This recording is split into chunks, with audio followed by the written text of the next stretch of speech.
Hey there, everyone. Welcome to this week's edition of Inside the Playoffs. I'm Shannon Spake. So before we kick off the show, let's go inside the headlines. Chaos was the word of the weekend at Watkins Glen. 11 of the 16 playoff drivers found trouble, and an aggressive final lap led to an unexpected winner. So now we head to Bristol, baby. There is no better scene than the night race at the Coliseum of Racing. 8-time winner and one of the best to ever race there, Kyle Busch, tells us what to expect. And when the checkers fly on Saturday night, 4 drivers are going to find themselves on the outside looking in. But who's it going to be? We're going to debate that next on NASCAR Inside the Playoffs.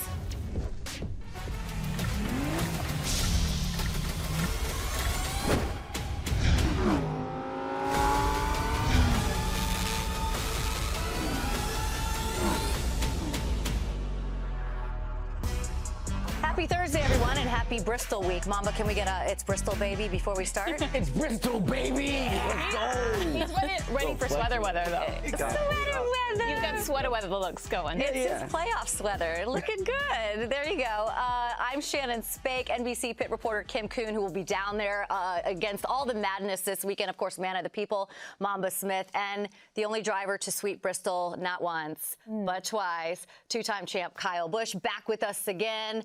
Third time's a charm. I know, third time. We love having you here. And going back to Bristol, I mean, there are racetracks, and then there's Bristol. Yes, exactly. I mean, Bristol, everybody grows up the short tracks, so everybody loves getting back to the shorter racetracks, Bristol being one of those. It reminds me of one of my favorite racetracks from Winchester, Indiana, High Banks. That place was asphalt, so still the old school asphalt. Bristol, obviously concrete, a little different, but the way they've redone that track over the years has really made the racing there interesting and changed it a lot. And especially with this new car, it's changed quite a bit again. So we're in for a whole new weekend. The last great Coliseum. You know, and you know what's interesting about this place is it's not a crown jewel event, as so we call it. Like, it's not a ring race. But it is one of the places that you want to win the most. Ring race. Is it a ring race We've now? gotten rings from the fall race, not the spring race. Okay. Rings for the fall race. I didn't know that. Yeah. Okay, so like it must be elevated. like the top normal race. Yeah, no, 100%. Under the crown jewel races. 100%. Yeah. I love it in the atmosphere, and it's at night. We don't have a whole lot of those. I can't wait. Yeah. Well, there's bragging rights when you win there because it's 500 laps of some of the most grueling mentally and physically you go to anywhere on the circuit. And then, oh, by the way, this Bristol is a playoff race, and not even a playoff race, a cutoff race. So you add to that the intensity that's already there at Bristol, and it's going to be electric. For sure. Is it your favorite racetrack? Yes. Yeah? Everybody, fans, kids, whoever, every Q&A session I get to, they're like, "What's your favorite racetrack?" And I'm like, "It's Bristol." Yeah, I think it would be 23 wins. You it's guys not just because I've won there a lot. Okay? It is just a cool place, and it's a lot of fun, and the fans, the atmosphere there. Trust me, I've been around the atmosphere there where it hasn't quite been so friendly with my name and the booze raining down, but it's been really, really a cool place for fans because they are right on top of the action. Stadium. Yeah, exactly. So it's cool. I remember one time I was there and there was like a fight in the stands and they were just fighting. Literally, it was like I could see everything that was taking place because everything is just right on top of you. Of course, one of the most chaotic tracks, and we're coming off a weekend that was not kind, right? No. Not kind started from the very, very beginning. Especially not to the playoff drivers. Not to the playoff drivers. From the very drop of the green flag, check it. The opening lap was not good for playoff drivers. Bell had nowhere to go. Blaney and Hamlin, playoff drivers that have the most damage. Broken steering column for Ryan Blaney. He's done. Truex going to win the stage. Briscoe into the 2, into the 99. Who gets the 45? I mean, pushing and pushing. Keselowski speeding on pit stop 1. Tire gets away on pit stop 2. Kyle Larson hit with a pit interference penalty. Denny Hamlin is around. These playoffs have been brutal for Hamlin. Bell trying to come to pit road. The 3's not going to lift and let him across. Gets spun out. Left rear tire down. Byron gets launched onto the retaining wall. Such a crazy day for playoff drivers. Truex pretty hard damage into the wall. Taylor Reddick's around. We're going to overtime. Ben Gisbergen tries to unsettle Buescher. Puts it on the inside. Buescher gets on the inside of SVG. Incredible on this final lap. Chris Buescher wins at the Glen in the most spectacular style. How good was that? There's almost something calming about Lee Diffie calling that race, and it was not calm at all. It was incredibly crazy from the very beginning. Take a look at this. Just 2 of the 16 drivers eligible for the championship finished in the top 10. That would be Chase Briscoe and Austin Cindric. Close your eyes, playoff drivers. The average finish of you guys was 20.1. Chaos is the word that we've heard. Was it chaos from the very start, Kyle? I never even got going. The water wasn't even hot yet. I mean, geez, what are we doing? So I don't even know where to begin. But first lap, you know, you're always kind of a little on edge, but not bad. You're just like, hey, just don't do anything stupid. Like, let's just get through the first lap. Everybody always runs side by side. It's hard to kind of get that little bit of separation. And steel-bodied cars, you wouldn't want to be side by side as much as now the current car with the composite bodies. You can bang off each other and things are okay. So that's definitely changed the game of how hard guys run each other. But when you go through the bus stop, there's bound to be contact and a little too much, and around I go, and then there's a bunch of chaos. That's where the rest of it kind of came from. I literally was just facing backwards, rolling backwards, just trying to like guide it and like stay. You know, I was just watching everybody looking at me. Like in Talladega Nights, right? Doesn't he turn? Yes. And I was just like, upstream. just stay straight, just stay straight. And I was trying to like follow the contour of the track, and it's. So people have room. Yeah, exactly. So you have room on both sides. Like everybody, just go your own way.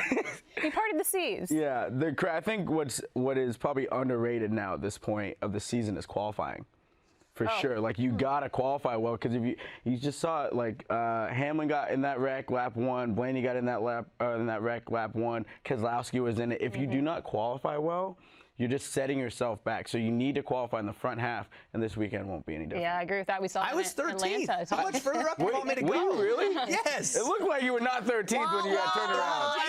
That ain't enough. How much higher? I need you to be in the top 10. Wreck. How much higher? Well, you were the wreck, so I need you to be in the top 10. What is it like for, like, you're on pit road, right? You just finished your opening report. You're just kind of getting settled, and all of a sudden it's like Denny Hamlin's in it. This person's in it. Like Ryan Blaney's in it. You know, you talk about it being chaos for the drivers. It's chaos working pit road. You're listening to all the radio channels, especially if your driver in your section is in that wreck, finding out what happened, what's going on with them. Then I was the one that had to go to the garage to try and get Blaney. Yeah. So he was happy. Yeah, he was. My man was thrilled. not. Yeah, that's my. You guys know that's my championship pick. So, and he was not happy, and I wasn't happy about it.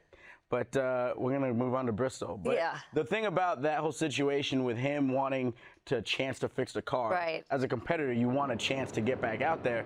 But the rule book states that once you are towed, you got to get towed to your garage. Differently than if you have flat tires. If you have flat tires, you can get towed to your pit box. I think he was just a little hot-headed, and that's why. 'Cause in his interview, you heard him say, you know, I wish we could have gotten a tow back and to the pit box and see if we could have repaired it. And then he literally immediately after that kind of looks at it and goes, it wasn't repairable. And so you're like, you answered your question. I think it was just, you know, it's a playoff race. The intensity is high. I think we were just getting hot-headed. Get a Kyle Busch moment. Thank you very much. He said it, not me. Yes, yeah. All right. Good play there. I think he was looking for the opportunity, right, of the potential to be able to fix it. So it's procedural. He had a problem with the procedure, in which I think he mentioned, right, like guys with flat tires can get towed back to their pit box. Why can't I get towed back to the pit box to look at it? So it was a procedural thing, and I kind of agree with him, even though it wasn't fixable. What's the difference, you know, of a guy with flat tires getting towed back versus a guy that's broke? Maybe they could have changed the front toe link in 6 minutes or whatever it was. You know, who knows? Yeah, I mean, a lot of people have given the chance. That's right. And I think some people on social media this week have said maybe that just needs to be looked at moving forward. Despite that finish for Ryan Blaney, he's still pretty good in the points as we head to Bristol. Take a look at the playoff standings right here.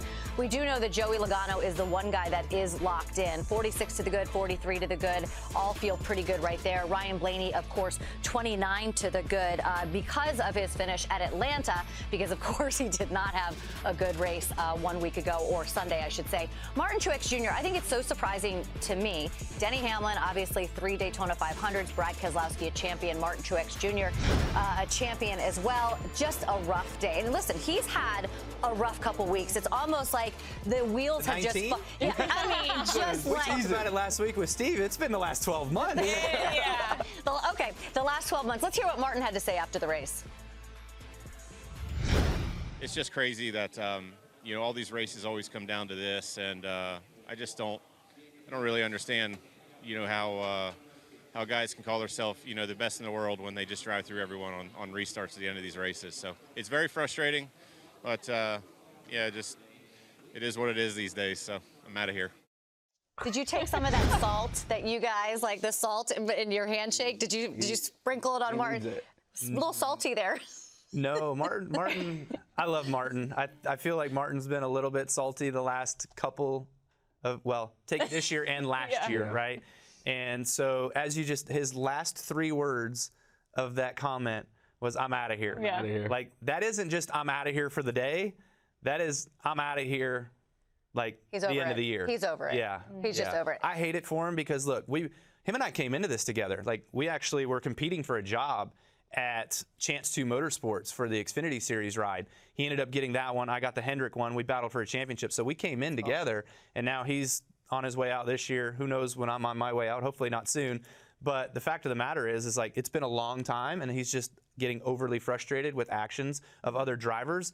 And what we grew up racing with was just the fact of, you race each other clean, you race each other hard, you give each other respect. There's none of that anymore. Like, it is just run over each other and try to get positions that way, and it's frustrating. So I actually had a talk with Tony Stewart about this a few weeks ago. Like, I can't wait to hear it. So I was like, hey, I feel like you guys used to, back in the day, you guys would police it as the drivers would police it. Can you not police it the same way now because the car is so durable, or is it because no one cares? Like, Kyle, like, how do you get, how as a What did vet, Tony say? He said you can't police it. Why? He said I the wonder drivers why. can't. It's too far out. He said it's too far. He said the car is too durable, and it doesn't, the risk versus reward, the risk isn't high enough right now, and guys can just do this, and The etiquette's not there etiquette's either. not there. Right. Tony Stewart, of course, a champion of the sport, was in it for so long. I mean, listen, he was the best of the best. For a year. Yes. Him and I had our battles, you know, bird, what was it?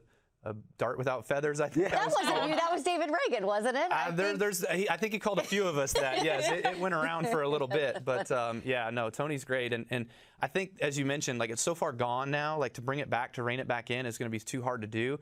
But Tony's right. With the old car, the steel-bodied car, you had an opportunity to bang into somebody, but you would pay a penalty of that fender laying in on your tire and then having a chance of blowing a tire. Where now you've got composite bodies, they're more plasticky. You bang off of somebody, they pop back in where they're supposed to be, and so it's just not risk versus reward. It's like getting in a fight with headgear, right? Like, because you know, even if you get hit, you're going to be fine. Like, because you've got, you know. I'm not getting in a No, fight. that's not a good analogy. Bumper cars? Sorry, Bumper cars? Bumper cars. Yeah, there you Yeah, go. Bumper yes. cars. Bumper cars. Did you have a handshake with Tony Stewart? No, because you have a handshake with Mamba told us last week he has a handshake with each and every driver on the stage when he introduces them on Sundays or Saturdays. He does a little handshake. No, we got a little thing. No, Tony was, when I worked at SHR, you know, Tony, like, hey, look, me and Kyle. Yeah, look, that was a little weekend. right? Like, we had a little extra sauce on that one too. That was a good one. But me and Tony I worked for him. We didn't do the stage. I wasn't on stage. Oh, got it. But we probably would have a cool one. That's a good one. Here's all your drivers. Yeah, that's the salsa. Me and Suarez do a little salsa dance. Oh, that's cool. Can we see it? AJ Let's see it. and you like let's see. Salsa Put dance. your hips into it's it. just a little, you know. Got some just a little bit. moves. There you go. All right, so we Oh, came. yeah, wait. Ready? Ready? I'm You guys came prepared? totally going to forget this. Ready? Woohoo! We got it. I'm not mad at it. I'm not mad at it. It's 3 actions. 3's good. Yeah. We're going to keep it simple. Well, yeah, because I was like, I'm totally going to forget it. We're going to work on some more handshakes here inside the playoffs. When we come back, Denny Hamlin, Brad Keselowski, those guys might need some new handshakes. What do you think, Mamba? Some new ones? Yeah, they maybe need a little, something maybe a little luck. Below the cut line, must-win situation. We'll discuss that coming up.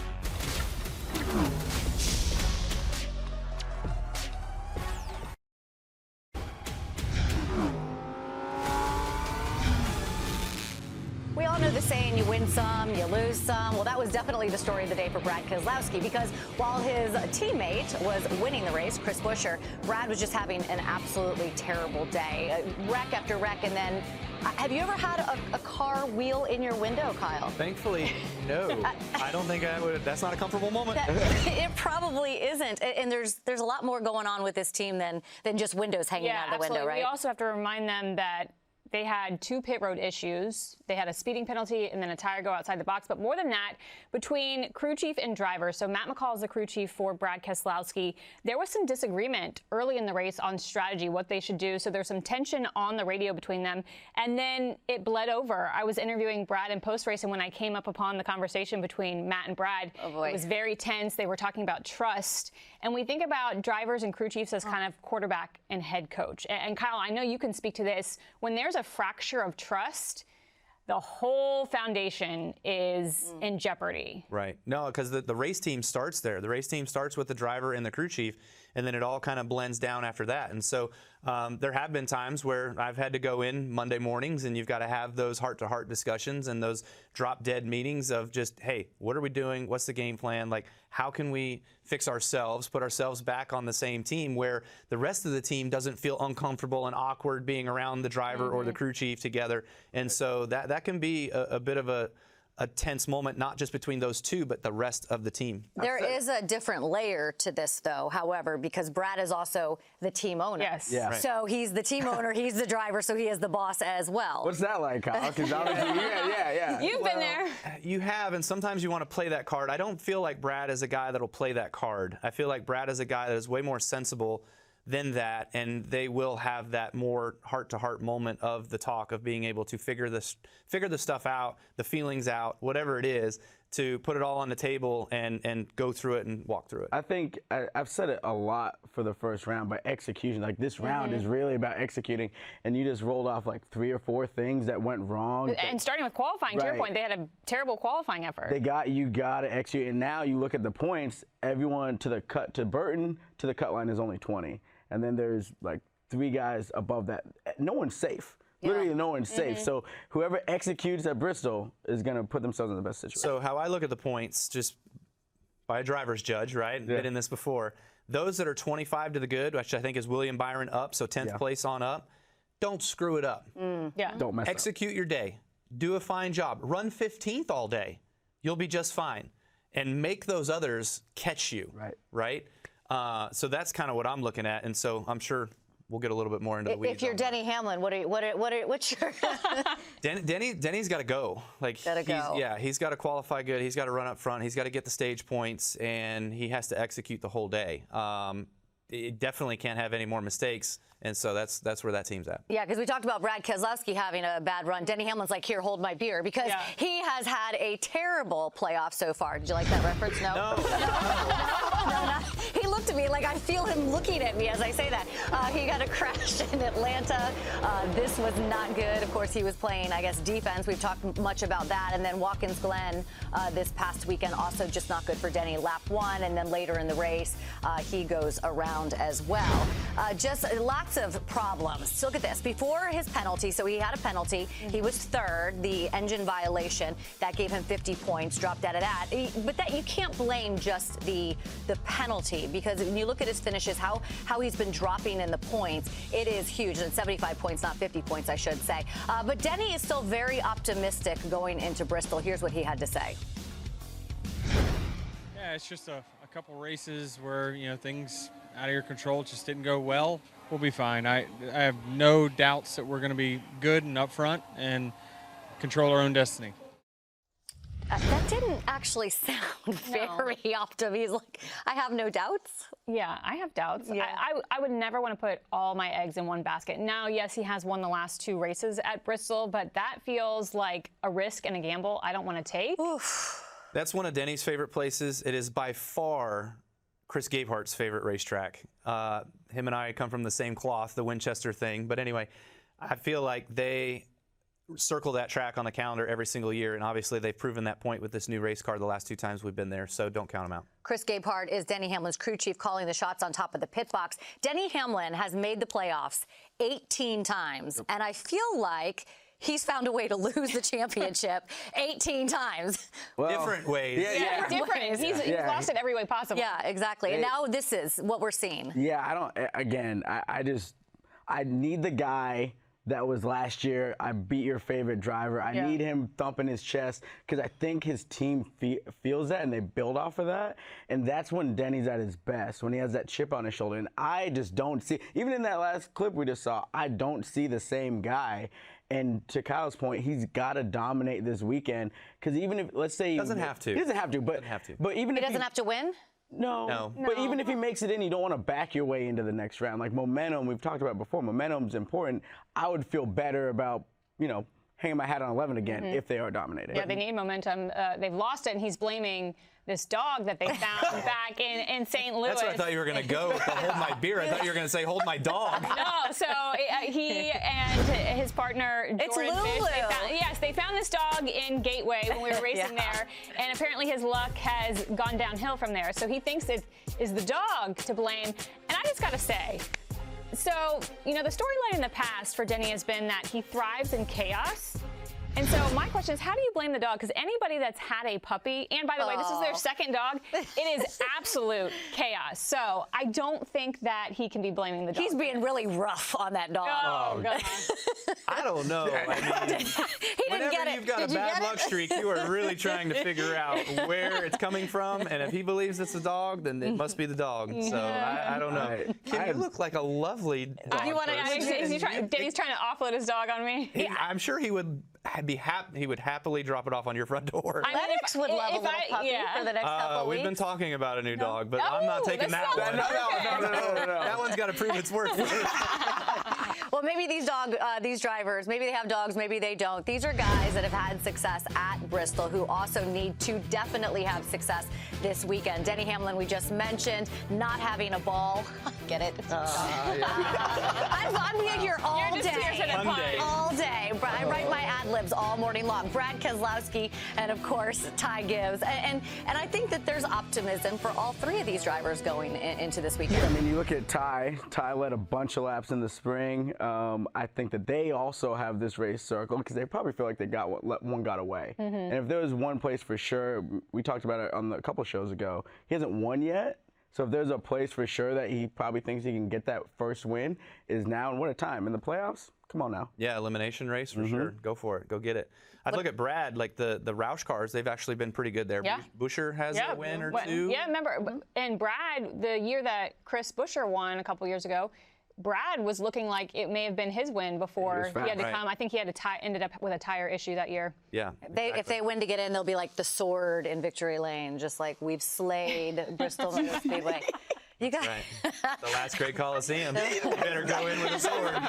They're like, we are over Shannon. That's it. Well, I'm glad this is only on Thursdays. I don't know about you guys, and you're in the car, obviously, and you guys are working, but when I'm sitting watching the race on Sunday, I'm switching back and forth between the NFL and the race, and Alvin Kamara is one of... Get your PIP set up. Oh, 2 TVs. Yeah. That's fancy. Alvin Kamara was on NASCAR Daily this past week. He's also the growth and engagement advisor for NASCAR, and he went off in Big D. 4 touchdowns. I got AK on my fantasy. Thank you, big dog. Yeah, Appreciate you very much. Rip it. He saved my week for sure. But he's such a nice guy too. Look at the swag. Just drippy. He is. And he drove up to a game last year in New Orleans.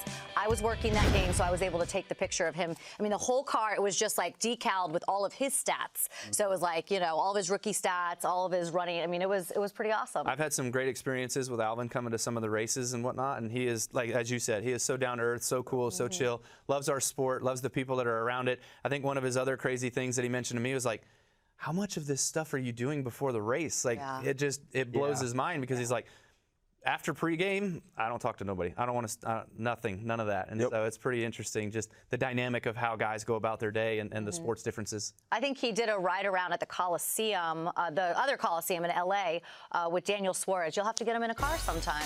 Show him what it's really like. He's already done it. I'm not going to show him any more secrets. He could probably be ready for it himself. We'll be right back.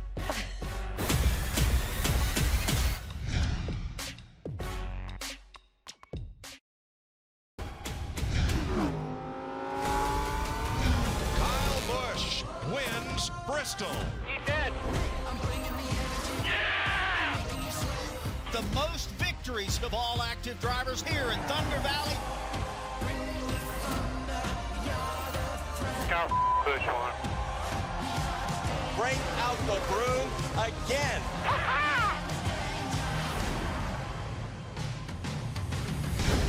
KFB is is the king of Big B for sure. Bristol, take a look at this. 8 Cup Series wins. That does not, of course, count the dirt track where he has won. Oh my God. Does it count the dirt? Cup win. That was more impressive. honestly. Yeah. Okay. It should be separate. It's way more impressive. 9 Cup Series wins, 9 in the Xfinity Series, and 5 in the trucks. Well, we said 23 altogether, and Kyle's like, wow, really? I won that many? Yes, you did. And you swept as well. All 3 series in the same weekends, trucks, Xfinity, or nationwide, I think it was at that time. And, of course, the Cup Series, and you did it again in 2017. I know I was on pit road for the 2010. I'm sure you were for 2017. What is it like to be in that zone that weekend? Like, you're just checking them off.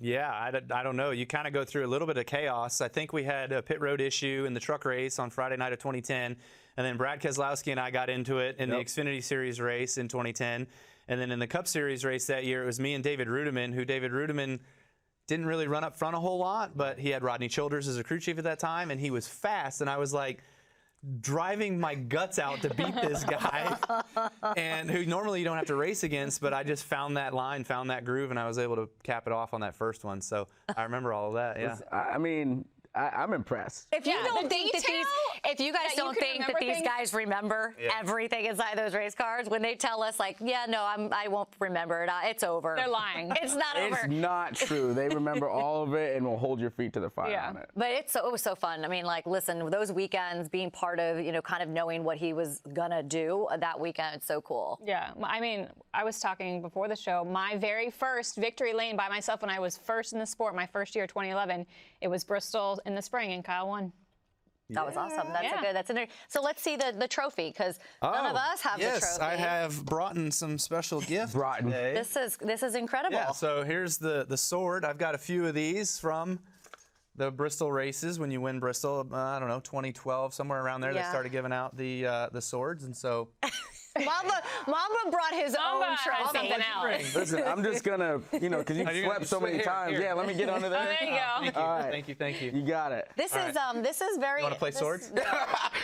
Wow. All right. Before we all kill ourselves, the sword is very cool, but there are also some really cool trophies in the sport. Let's talk about the Martinsville clock. I got one of those. Yeah, just one? Yeah. Just one? I got one of those. I feel like maybe more.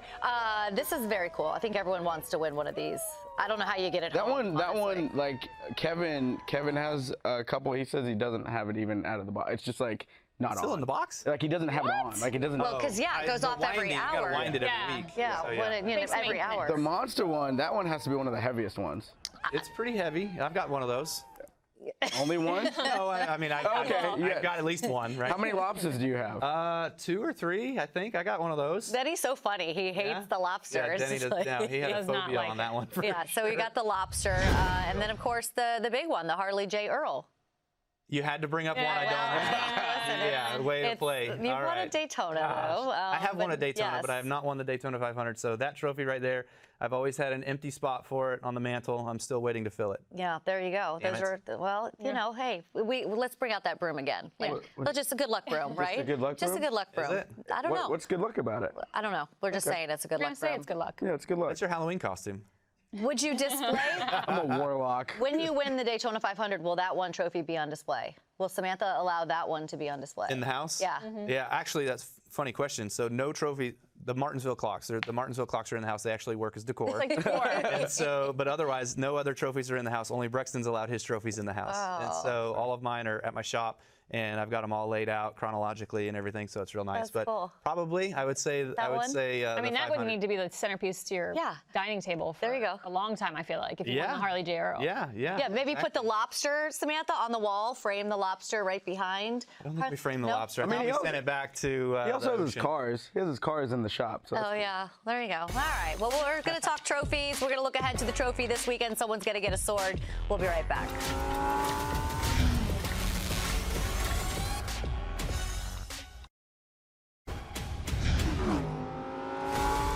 So we were just talking talking about trophies, and this is one that Kyle has. You have 2 of those, Kyle.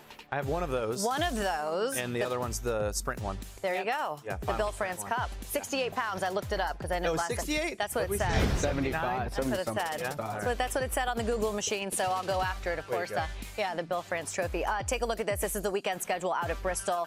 It is jam-packed this weekend. Mamba, I know you're working the race tonight. Yeah, they got the truck race tonight. That'll be tonight. Kim, you'll be on pit road all weekend long. Friday, we got practice and qualifying. And Saturday night, 7 p.m., the race. I'm going to come as a fan. I'm really excited. Oh, wow. I know. I've worked. Are you gonna sit in the stands? We're going to, sweet. Sorry. That Sorry. I'm sorry. We need an authentic fan experience Not in the same, Bristol. America. Not the same. I'll come down maybe for a little bit. All right. Buy a beer. I will definitely buy a beer. Take us for a lap around this place. You have 23 wins, so no one does it better.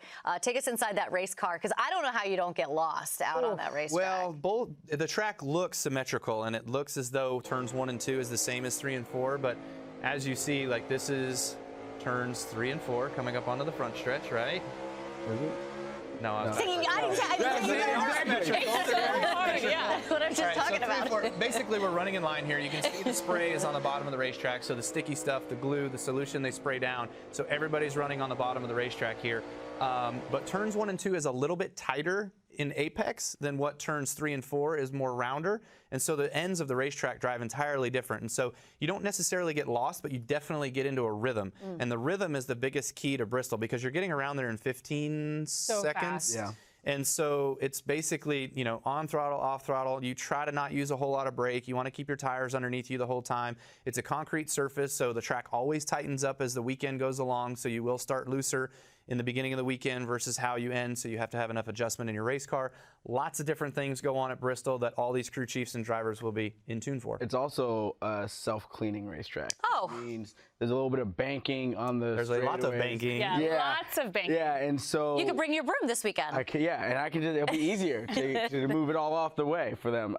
Which means, for those of us that don't know, it means that when the cars spin, they're sliding down the racetrack, which is really important, because as a spotter, now you gotta anticipate that. You gotta anticipate where the car is going, and if they wreck in the corner. Well, it's so easy to get collected. There's nowhere to go. There's nowhere to go. And when they wreck in the corner, it's up and then back down. Right. And, on the straightaways. Yeah. Oh, by the way, there's another element that's coming into play is we have the same tires the spring. And I don't know that we expected the race we saw in the spring. It was a softer tire. The degradation was very high. And the interesting thing is, though, that was a day race. This is a night race. But we didn't see those issues in the spring in practice. They kind of showed up in the race. So are you nervous about what we're going to see this weekend? We are a little bit, but I think they're going about, NASCAR and SMI is going about the spray application a little bit differently this time as well. So in the spring, I'm not exactly sure how they sprayed it, but they figured they screwed it up. So they're going to try a different way this time. So we'll see if it fixes it or if it doesn't fix it. But as you mentioned, tires, we were having a hard time making 20, 25 laps at the beginning of the race before cars were seeing cords, the feather of the tire, and then it would blow out. And so then as the race progressed, guys were just racing not as hard, trying to save and prolong the tire life. And they were able to accomplish that. I think the JGR cars got 52 laps out of the set, which was longer than many of the others of us. And so I would say we're going to see similar action of that, where it's going to be a tire preservation race and trying to stay out there as long as you can, because you don't want to get trapped. When you come to pit road under green, you're going 2 laps down. Minimum, it's 2 laps down. So if everybody doesn't cycle before the next caution happens, you are trapped. Can you explain that real quick? The difference between pitting under green and pitting under caution. Yeah, it gets even more complicated. I know, but it's important. It is. It's very important. When you come down pit road under yellow flag conditions, there is one continuous pit road. You enter pit road off of turn 2, you go all the way around the racetrack, and you exit pit road off of turn 1.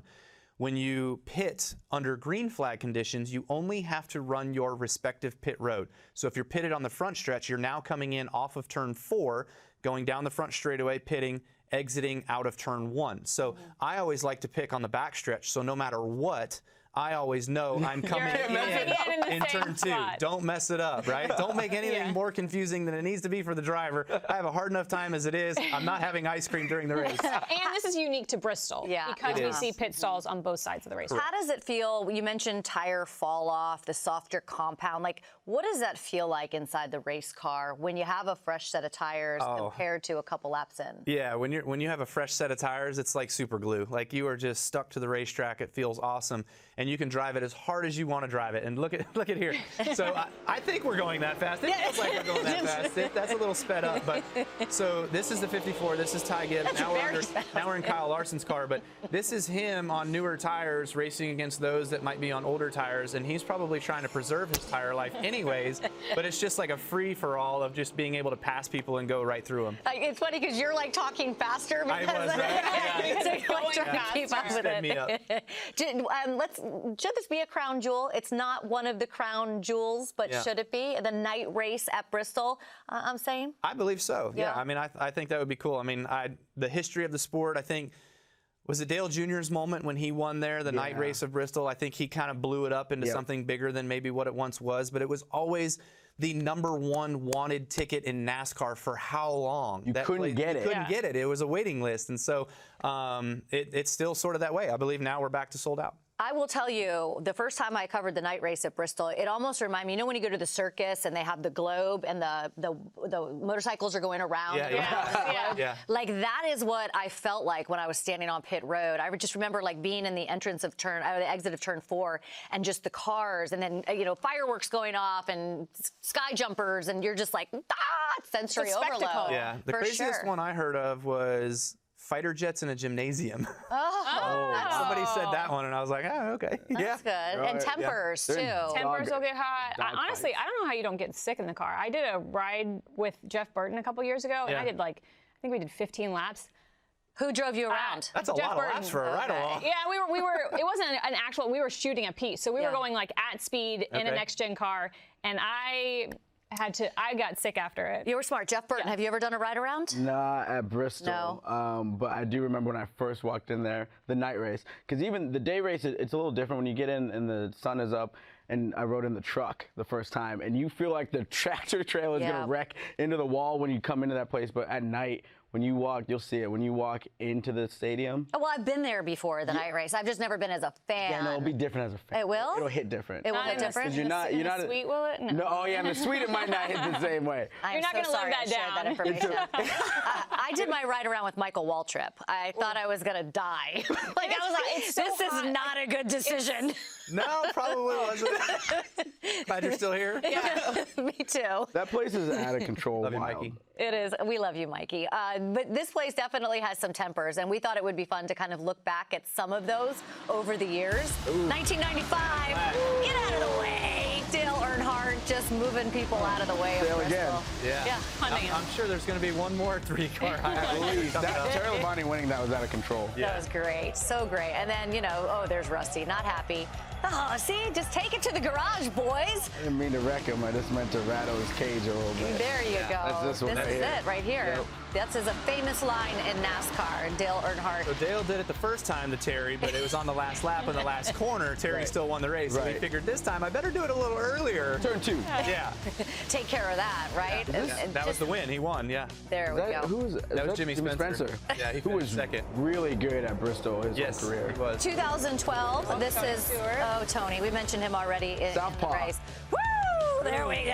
Helmet toss. Take that. A two-handed helmet toss. He was angry. Get some momentum on that one. Yeah, he did. He put some speed. This was one of the more recent ones with Kevin Harvick and Chase Elliott. There you take it to the. Kevin still wears these glasses. I know. These glasses, he wears them every week. Kevin, the thing about Bristol, though, that same pair? Yeah. That same pair? Yeah, I'm pretty sure they're fine. The thing about Bristol, though, is as a fan, you can see all that. So you're on top of it. You're on top of it. So you can see when there's a fight and the place just erupts in cheers. It's my favorite part because the camera guys, because there'll be two different things, right? If you're watching the race on TV, you are getting Kim and whoever she's interviewing. But if there's people mad, the Jumbotron is getting that. And so all of a sudden everyone is going crazy. And then the drivers are like, what is going on? They look up. And you guys always see it. Yeah, you're interviewing with Kim or whoever, and you're looking up and you're like, oh, look, hey, they're about to do something. You know, let's watch. Hold on a second. What's the angriest you've ever been at Bristol? Do you remember?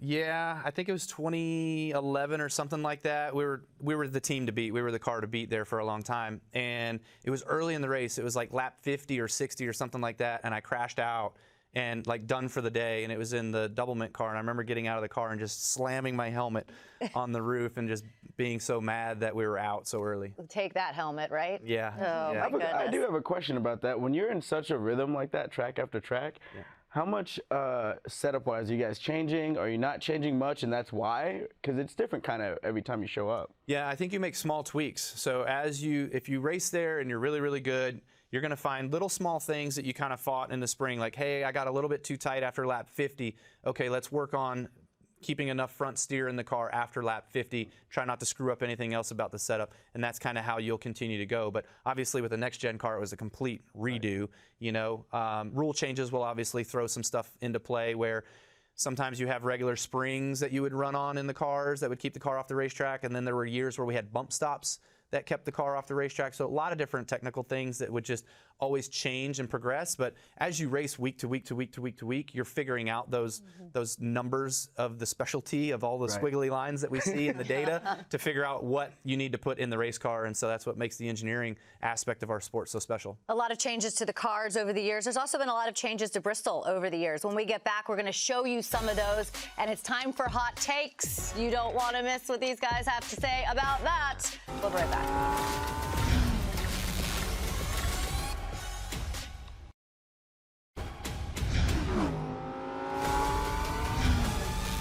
What is so cool about Bristol Motor Speedway? Well, just about everything, right? It is amazing. We call it the Coliseum.